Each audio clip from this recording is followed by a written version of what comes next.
I've spent a bit of time trying to figure out if Kero Kero Keroppi no Daibouken 2 is a quietly licensed pseudo-sequel, or if in this case CharacterSoft just took one of the most popular Famicom games in Japan and made their own version.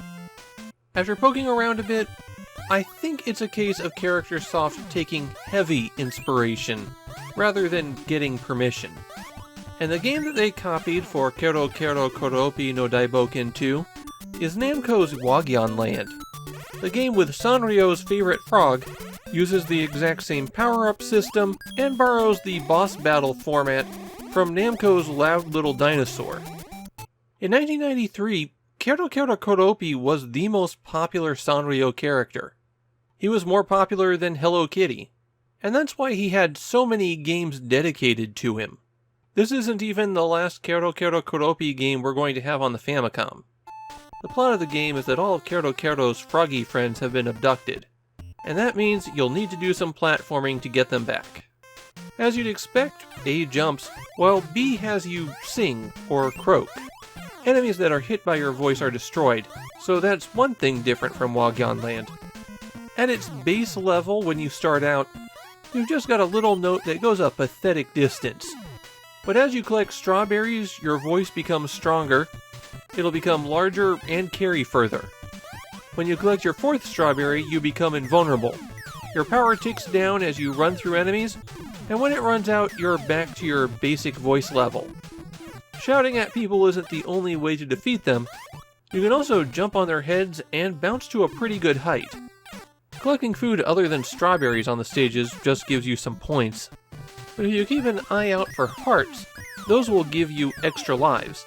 Sometimes they'll fade in and out, and in those cases you have to shoot the heart a few times in order to make it fully appear. Rescuing one of your friends also grants an extra life.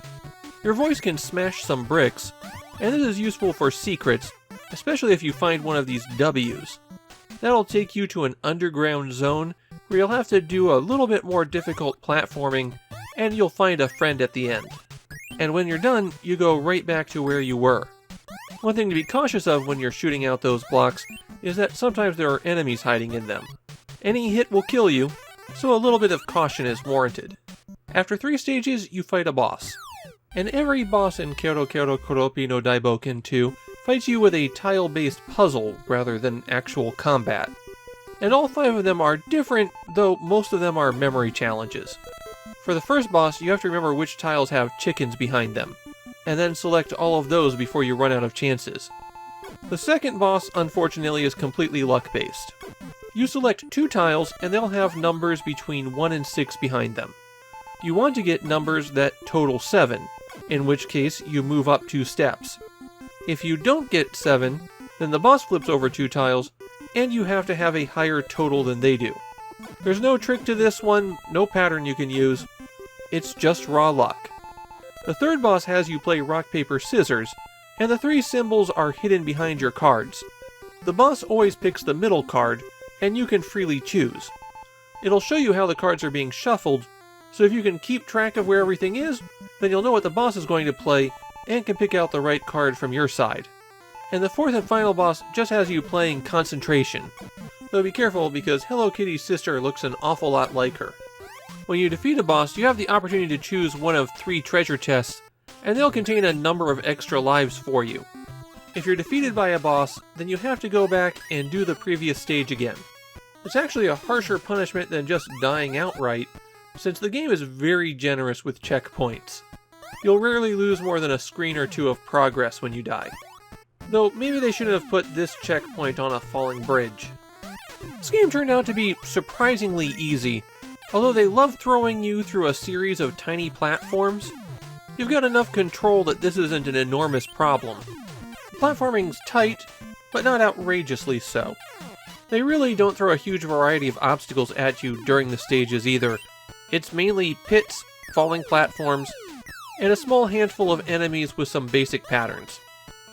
Over in Japan, people seem to be pretty fond of Kero Kero Keroppi no Daibouken 2. I heard a lot of people saying how much they loved this game when they were a child, and plenty of people noting that it's still pretty good. I found Kero Kero Keroppi no Daibouken 2 to be fun, but kind of slight.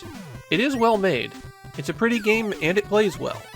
There's also just not much to it with only 12 stages.